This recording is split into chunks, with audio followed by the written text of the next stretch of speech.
Hər kəsə salam. Bu günləri biz DİM-in ingilis dilindən 6-cı sinif ingilis dili test izahına başlayırıq. Bildiyiniz kimi kanalımda DİM 5-ci sinif ingilis dilinin bütün testlərini bir-bir izah etmişəm.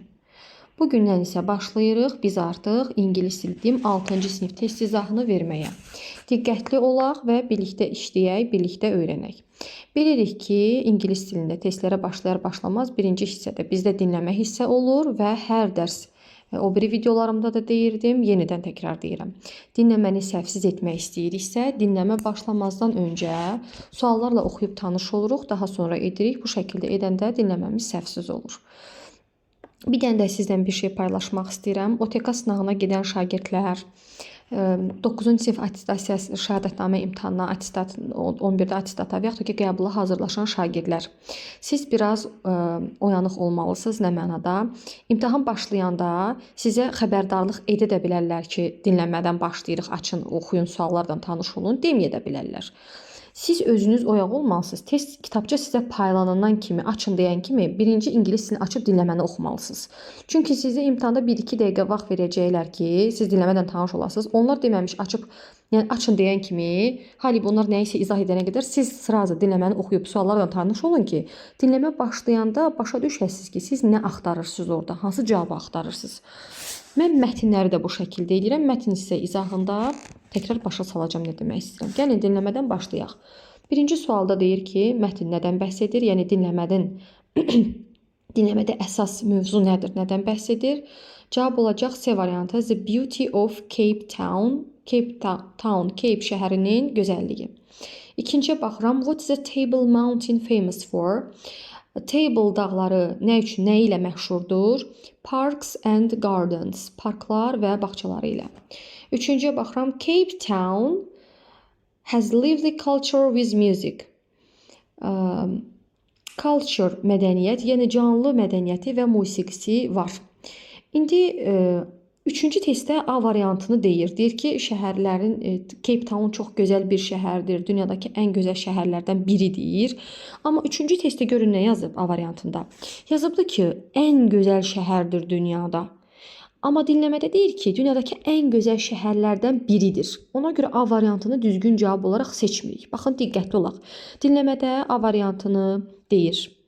Digər variantlara deyir oxşar sözlər. Amma A variantını ona görə seçmirik ki, dinləmədə deyir ki, dünyadakı ən gözəl şəhərlərdən biridir. Amma A variantına yazıb ki, ən gözəl şəhərdir. Ona görə düzgün cavab 3-də olur B.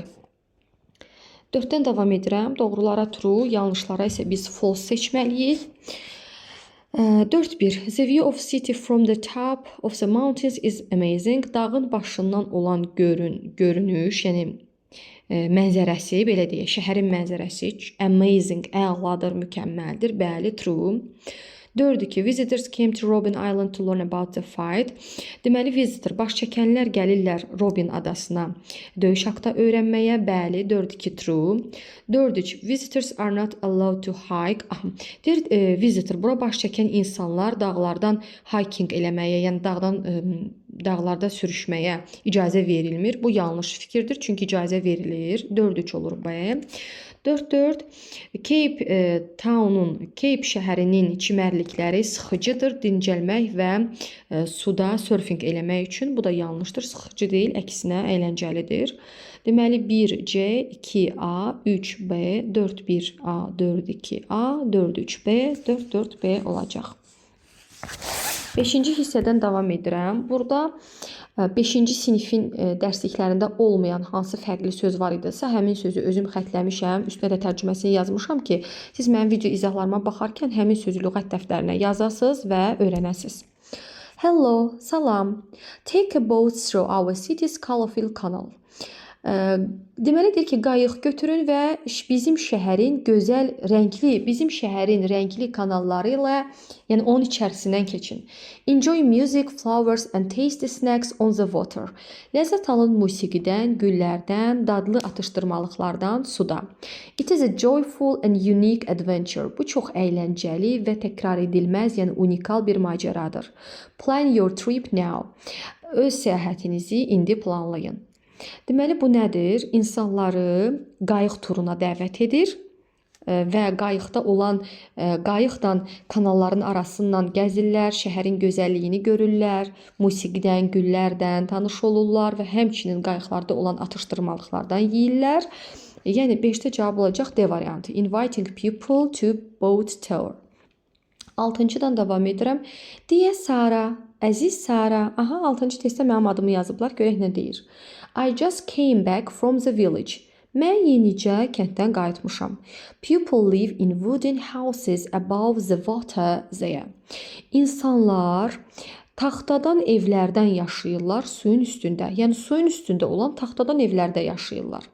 It was peaceful and different from city life. Bu peaceful sözü sülhsevər və müxtəlifdir şəhər həyatından. Təbii ki, şəhər həyatından müxtəlif olacaq. Şəhər həyatında binalar, hər yer bina, səs-küy haki olur, amma kənd yerləri daha sakit olur. I hope you can visit it one day. Mən ümid edirəm ki, sən bir gün bura baş çəkə bilərsən. Sincerely Carol. Sevgilərlə Carol. Deməli, 6-cı testdə advising visit the village. Advice sözü məsləhət vermək, visit sözü baş çəkmək, village sözü kənd. Yəni kəndə baş çəkməyi məsləhət vermək. 6-cı testdə cavab olacaq A variantı. 7-yə baxıram. Hi Emily, salam Emily. Have you heard about Guanajuato in Mexico? Sən Meksikada Guanajuato haqqında eşitmisən? The doors there are painted in bright colors like red and blue. Orada olan qapılar parlaq rənglərlə rənglənib, qırmızı və mavi kimi. Bu cümlədə like kimi deməkdir, xoşlamaq sözü deyil. 5 dil mizah testlərində də demişdim, like sözünün 2 mənası var. Biri xoşlamaqdır, biri kimidir. Burada like sözü kimi tərcümə olunur. Yəni qırmızı və mavi kimi parlaq rənglərlə rənglənib. The town feels happy and full of life. Şəhər xoşbəxt hiss elətdirir və yəni həyat dolu hiss elətdirir şəhər özünü. You should visit it soon. Sən ora tezliklə gərək baş çəkəsən. Should sözü gərək. Sən tezliklə ora gərək baş çəkəsən. Yours David. Yəni arzularla, hörmətlə David. David advises Emily to visit Guanajuato. David Emily'yə məsləhət edir ki, həmən bu Meksikada olan Guanajuato'ya baş çəksin. Aha, 8-ci testdə bizdə mətindir. Mətin oxuyub tərcümə edirik və suallara cavab veririk.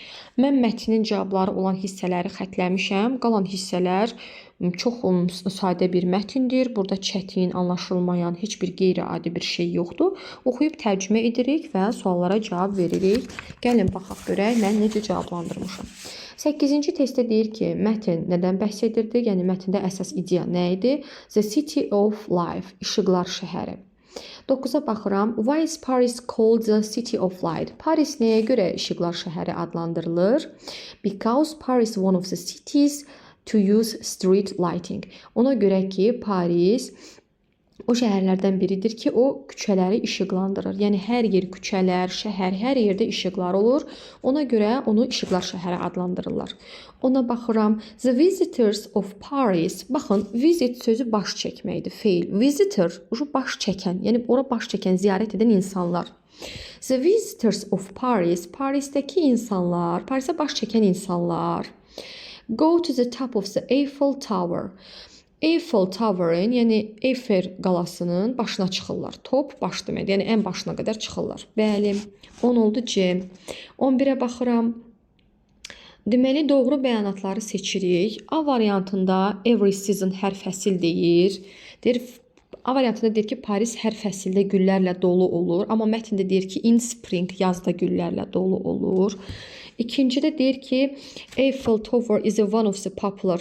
Deməli, deyir, Eiffel qalası Parisdəki popular yerlərdən, simvolların popular yerlərindən biridir. Amma mətndə deyir ki, Eiffel ən populyar şeydir. Yəni, Parisi təmsil edən, Parisi simvolizə edən ən məşhur şeydir. Amma burada deyir ki, onlardan biridir. Halbuki most deyir mətnin içində. Yəni, ən çox məşhur olan şey odur. C-də Eiffel Tower yazıb, amma Paris olmalıydı o sözün yerində. Çünki mətndə o şəkildə yazılmışdı.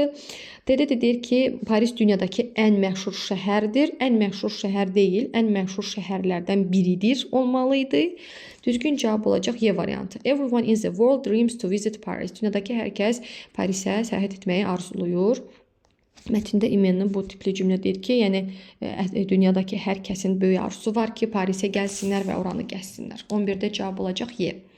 12-yə baxıram, yanlış fikirləri seçməliyik. Yanlış fikirləri mən seçmişəm 3 və 4. In the daytime, city lights up and the city looks boring. Deyir, gün ərzində şəhər işıqlı olur və şəhər darıxdırıcı görsənir. Hər yer şəhər işıqlıdırsa, niyə darıxdırıcı görsənsin? Ona görə 3 yanlışdır. 4-ə baxıram. Paris is an uninteresting place. Interesting maraqlı, uninteresting maraqsız. Deyir, Paris maraqsız bir şəhər yerdir. Yəni ora baş çəkən insanlar üçün səhvdir. Təbii ki, maraqlıdır ki, bu qədər insan ora gedir. Ona görə 12-də yanlış cavab olacaq. 3 və 4. 13-dən davam edirəm. Cümlənin sonunda now var. Deməli, ikinci tərəfdə biz davam edici zaman işlətməliyik. Birinci tərəfdə isə usually var. Baxın, bir cümlədə usually, always, often, bu tipli cümlələr varsa, bunlar adətən sadə zamanlarda olur. Yəni, sadə indiki zamanda, sadə, yəni feilin Azərbaycan dilində deyirik, 3 zaman var, indiki, keçmiş, gələcək. İngilis dilində zamanlar çoxdur, yəni sadə zaman dedikdə Azərbaycan dilində olan indiki, keçmiş və gələcəyi nəzərdə tutun. Linda adətən telefonunda oyunlar oynayır, yəni adətən.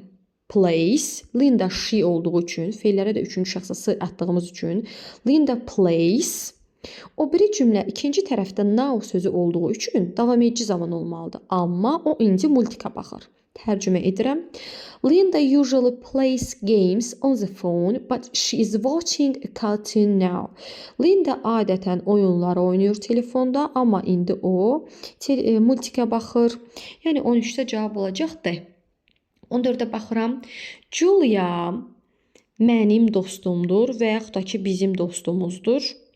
Mənim və yaxud da ki, yəni gəlik əvəzliyi olmalıdır. A variantı, D variantı gedir. B, C, Y variantları arasında qalırıq. Sonra da deyir ki, mənim dostumdur da deyirsə, belə olacaq. Onun favori fənni riyaziyyatdır. Onun sözü axtarırıq. B variantı him yazıb, onu ona. Y variantında she yazıb, o. Olmaz. Çünki cümlələrdə həmən yerləri ikinci hissənin yerinə qoyanda B və Y variantında uyğun gəlmir. 14-də cavab olacaq C variantı. Julia mənim sinif yoldaşımdır. Onun sevimli fənni riyaziyyatdır. 14-də cavab oldu C. 15-ci testdən davam edək. 15-ci testdə bizə deyir ki, hansı cümlədə passive case, yəlik əvəzliyi verilib. Qaydanı yadımıza salaq. Əgər bilmirsinizsə, kanalıma daxil olub yəlik əvəzliyi dərsinə baxın. Yəlik əvəzliyin qaydası nə idi? Apostrof S-dən sonra mütləq şəkildə artiklsız isim gəlməli idi. Əgər apostrof S-dən sonra əvəzlik gəlsə, feil gəlsə, say gəlsə, sifət gəlsə, qot gəlsə, artikl gəlsə, bu zaman o yəlik əvəzliyi deyil. Yəni mütləq isim gəlməlidir. Baxaq. Birincidə yazıb Karolun valideynləri. Apostrof S-dən sonra isim gəlib, bəli, valideynlər. Deməli, bir düzdür. Carol's parents are from England. Karolun valideynləri İngiltərədəndir. Bəli, apostrof S-dən sonra isim gəlib, deməli, bu yəlik aldı. Biri götürdüm. 2-yə baxıram. Apostrof S-dən sonra from gəlib. From dan-dən deməkdir. Tom Sylvia is from Australia. 2 izin qısaldılmasıdır. Hardan bildim? Tom Sylvia Avstraliyadandır. Apostrof S-dən sonra from gəlib. İsim gəlməyib. Deməli, bu yəlikal deyil. İzin qısaldılmasıdır. 3-ə baxıram. Nick apostrof S got. Nick's got 2 aunts and an uncle. Apostrof S-dən sonra got gəlib. Feil gəlib. Deməli, bu has gotun qısaldılmasıdır. Nick'in var 2 xalası və 1 əmisi. Deməli, 3 də yəlikal deyil. Yəlik əvəzliyi deyil. Yəlikal deyil. Əvəzlik yox, yəlikal deyil. 4-ə baxıram. C'nin xalaları həkimdir. Apostrof S-dən sonra xalalar sözü gəlib, yəni isim gəlib. Deməli, düzdür. Deməli, 15-ci testdə cavab olacaq 1 və 4. Çünki 1-də də apostrof S-dən sonra isim gəlib, 4-də də apostrof S-dən sonra isim gəlib və cavabı seçirik 1 və 4. 16-cı testə baxıram. Sözünü dərsidir. Sözünü dərsində deməli saatların qabağında ət işlənirdi. Həftənin günlərin qabağında 10 işlənirdi. My younger sister goes to bed at 10 p.m. on Sundays. Mənim gənc bacım, yəni cavan bacım, məndən balaca bacım gedir yatmağa saat 10-da, bazar günlər saat 10-da gedir yatmağa. 16-cı testdə düzgün cavab olacaq C variantı. 17-ci testdə cümlə qururuq. Deməli, cümlə necə olacaq? Mübtədamız nədir? Tural gedir. Hara? Tural gedir marketə. Onun anası ilə 6-cı gün. Aha, cümlə quruluşu necədir ingiliscəsində? Mübtəda, xəbər, tamamlıq və zərf axırda. Tural goes to market with her mother on Saturday. Yəni 17-də cavab olur A. 18-ə baxıram. Vardır böyük ev, meşənin yaxınlığında. Bir dənə ev, a big house, bir ev. Bir evdirsə nə olacaq? There is a big house. Vardır bir böyük ev. Dalına baxaq. Onun var 7 otağı. İtdən həz olur, yoxsa həv olur? Biz bilirik ki, he də, she də, it də həz olur. It has 7 rooms. Tərcümə edirəm. Meşənin yaxınlığında böyük bir ev vardır. Onun 7 otağı var. Cavab olacaq 18-də C. 19-dan davam edirəm. Sual cümlədir. A table, bir stol deməkdir. Bir stoldan söhbət gedirsə, deməli iz olacaq. Sual verəndə də iz qabağa keçir. Is there a table and chairs in your room? Sənin otağında bir stol və stullar var. Bu da deyir no. No deyirsə, deməli yazacağım there is not. No, there is not. There is zera dərsini 19-cu testdən yadımıza salaq.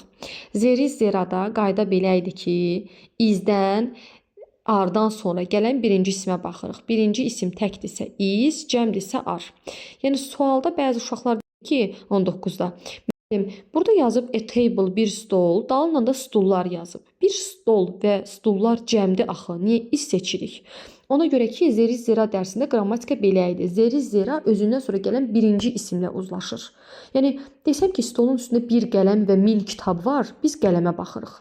Yəni birinci isimə baxırıq. Birinci isim təkdirsə tək, cəmdirsə cəm olur. Ona görə 19-cu testdə düzgün cavab olur D variantı. 20-yə baxıram. Do you visit your granny? Sən nənənə baş çəkirsən? Bu da cavab verir ki, hər bazar gün. Deməli, sual verir ki, sən nə qədər tezlikdə nənəngilə gedirsən? Üzürlü sayın, səs yarımçıq qaldı. Videonun davamını çəkirəm, zəng gəldi deyə. Deməli, 20-ci testi deyir ki, sən gəlin cavablardan işləməyi ümumiyyətlə bacarın. A variantına deyir V-yə. Sən nənəngilə haraya baş çəkirsən? D variantına yazır kim? Y variantına yazıb what? C variantına yazıb whom. Ya cavab verməlidir ki, sən nənəngilə when do you visit? Sən nənəngilə nə vaxt baş çəkirsən? Bu da deyir hər 6-cı gün. How often isə nə qədər tezlikdə? Yəni nə qədər gedirsən nənəngilə? Yəni bir həftə ərzində nə qədər gedirsən ya da ayda neçə dəfə gedirsən? Yəni nə qədər tezlikdə gedirsən nənəngilə? How often? Bu da deyir every Sunday. Digər variantların heç biri uyğun gəlmir. Məsələn burada when də ola bilərdi. When do you visit your granny? Nənəngilə nə vaxt gedirsən? When. Bu da cavab verərdi ki, hər bazar gün və s. Deməli 20-də cavab oldu B. 21-dən davam edirəm. Altından xətt çəkilmiş sözün antonimini tapırıq. Clean təmiz deməkdir. A variantı dirty, çirkli. B variantı different, müxtəlif. C variantı fresh, təzə. D variantı possible, mümkün. Y variantı easy, asan. Baxın, bu sözlərdən hansını bilmirsinizsə, mütləq şəkildə lüğət dəftərinizə yazın, öyrənin. Çünki bu dəfə clean-in antonimi düşüb, gələn dəfə fresh üçün düşər, gələn üçün possible üçün düşər. Ona görə də bu sözləri bilin ki, sonra qabağınıza çıxanda da deməyin ki, ay müəllim, biz bu sözləri öyrənməmişik. Bu testləri işləyirik ki, bilmədiyim şeyləri də öyrənək. 21-də cavab oldu A. 22-yə baxıram. To become greater in size, amount, number. Become olmaq, greater daha böyük, in size ölçüdə, amount məbləğdə, numbers nömrədə. Increase sözü inkişaf etmək, artırmaq. Məsəl üçün pulunuzu banka yatırırsınız, faiz qoyursunuz, pulunuz artır. Bu increase deməkdir. Əksi də decrease deməkdir. Ona görə 22-də də cavab olacaq C variantı. Digər variantların tərcüməsini verirəm. Describe təsvir etmək deməkdir A-da. B variantında move hərəkət etmək. D variantında thank təşəkkür etmək. Y variantı decorate dekorasiya etmək. Bu testdə cavab olacaq C variantı. Bu daha çox iqtisadi termin idi bu increase sözü. Allah qoysa uşaqlar tələbə olarlar, İqtisad Universitetində oxusalar, ingilis dili fənnində bu sözü çox görəcəklər. Bunda bu sözü də lüğət dəftərimizə yazırıq və öyrənirik. Son 3 testimiz qaldı. 23-cü testlə davam edirəm. A1 sinema, sinemadır. 2. Library, kitabxana. 3. Canteen. Kantin yeməkxana, məktəb bufeti, yeməkxana. Cavablara baxaq. Mən seçmişəm 1-ə B, sinemaya seçmişəm a building which movies, films are shown. Bina hansı ki kinolar, filmlər göstərilir. 2. Library, kitabxana, a building in which collection of books are kept. Bina hansı ki kitab kolleksiyaları, kitablar olan kolleksiyalar, yəni kitablar toplusu orada saxlanılır. 3-ə baxıram kantin. Place where food and drink are served. Yer, hardakı ərzaqlar və içkilər xidmət edilir. 23-də cavab oldu C. 24-də baxıram. Nick, I have snack at school. What about you? Nick, mənim var atışdırmalığım məktəbdə. Snack sözü nədir? Qəlyanaltı. Snack sözü nədir? Məsələn, yeməklərin arasında çaydan şokolad yeyirik, və ya da cips yeyirik, və ya da ki, nəsə yeyirik də, atışdırıq deyirik, atışdırmalıq. Bax, snack sözü ingilis dilində odur. Azərbaycanda düzdür, qəlyanaltı kimi deyilir, amma qəlyanaltı biz yeməyə deyirik. Amma bu yemək olmaya bilər. Peçenya ola bilər, vafli ola bilər, hansısa bir şokolad ola bilər və s. Deyir Nick, mənim var qəlyanaltım məktəbdə. I have snack, əsəfullah, mənim var qəlyanaltı demək deyil. Have snack birləşmə olanda, yəni mən qəlyanaltı edirəm məktəbdə deməkdir. Baxın, diqqət olaq. Biz keçmişik have breakfast, səhər yeməyi. Have lunch, günorta yeməyi. Have dinner, axşam yeməyi. Have snack-də, yəni atışdırmalıq yemək. Yəni atışdırmalıq etmək, qəlyanaltı etmək. Bu deyir ki, yəni mən günorta yeməyimi, atışdırmalığımı məktəbdə edirəm. What about you? 5-ci sinifdə keçmişik. What about you? Bəs sən? Bu da A variantını cavab verir. I prefer to have it at a restaurant. Mən prefer sözündə keçmişik. Üstünlük verirəm. Mən üstünlük verirəm restoranda. Yəni mən restoranda yemək yeməyə üstünlük verirəm. 24-də cavab oldu A. 25-ə baxıram. Sinonim cütlərini seçirik. 1. Staff, əşya, sing, əşya. Bəli, sinonimdir. 2. Unusual, usual adəti, unusual yəni adəti olmayan, yəni fərqli olan. 2. Antonimdir. Zaten orada an şəkilçisini görürük, bilirik ki, an nə idi? İnkarlıq düzəldən şəkilçi. 3. Watch, izləmək, look at, baxmaq. Bəli, sinonimdir. 4. Safe, təhlükəsiz, dangerous, təhlükəli. Antonimdir. 5. Short, qısa, long, uzun, antonimdir. Bizdən də sinonimləri istədiyi üçün cavab olacaq 1, 3.